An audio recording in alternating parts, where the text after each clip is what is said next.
the kibbutz is now facing other questions. The whole question of which has never left was the moral right to occupy this village. And the question was also, the biggest mosque in Upper Galilee was in Sasa. And there's a struggle between the army and the kibbutz as to whether the mosque should be blown up. And the army said, we're going to blow up the mosque as a signal to the Arabs that there's no return. And while the kibbutz was sitting in the this prefab dining hall, a huge chunk of the mosque banged into the wall of the dining hall. The army had made its decision. And that became the site of our water tower at the top of the hill on which the kibbutz is built. I was a member of the IDF.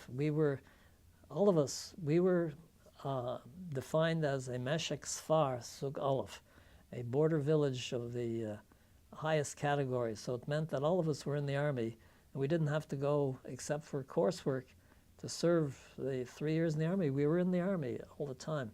We had our own kibbutz had its area commander, and we had our own stock of weapons. And periodically, we would go on courses. So I went a couple of times to a communications course, to tactical courses. These were times when there was a kind of shift in vocabulary.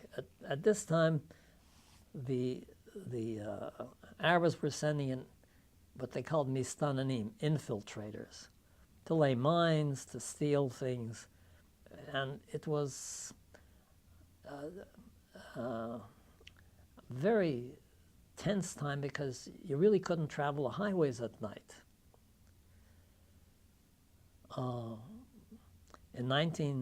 As late as 1956, for example, the bus going to Sasa was stopped. There was a very sharp curve as you approach Tzfat.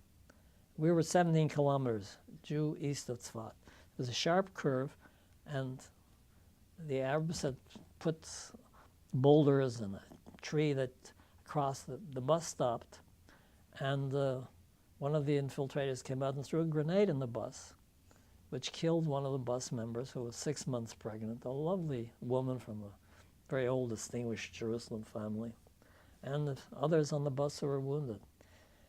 And that's one of the reasons for the 1956 war, where the Israelis joined with the British and the French to bring an end to this constant infiltration.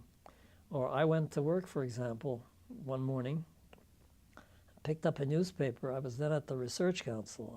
We left the kibbutz, working at the Research Council in Jerusalem, and I pick up a newspaper, and there is a picture of a jeep and the body of my neighbor colleague sprawled across it, riddled with bullets. He'd been setting up the bromine extraction plant, a brilliant chemist, setting up the bromine extraction plant, the Dead Sea, and on the way up, was murdered.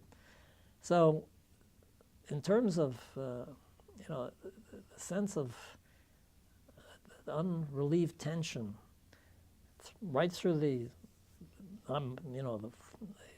50s. So then they were mistananim, they were infiltrators. And then they became chablanim. Chablanim was a saboteur. And finally, they became terrorists. So this is with the suicide bombers and when they really began to do impossible things like, killing and wedding parties. So there's been a transition into the intensity of Arab opposition. But at the time in Sasa, there was this question, the moral right, which the army decided. Said, this is a military position. it's not just a question of whether you will stay or not. This has to be manned. It is a border security role which you are undertaking.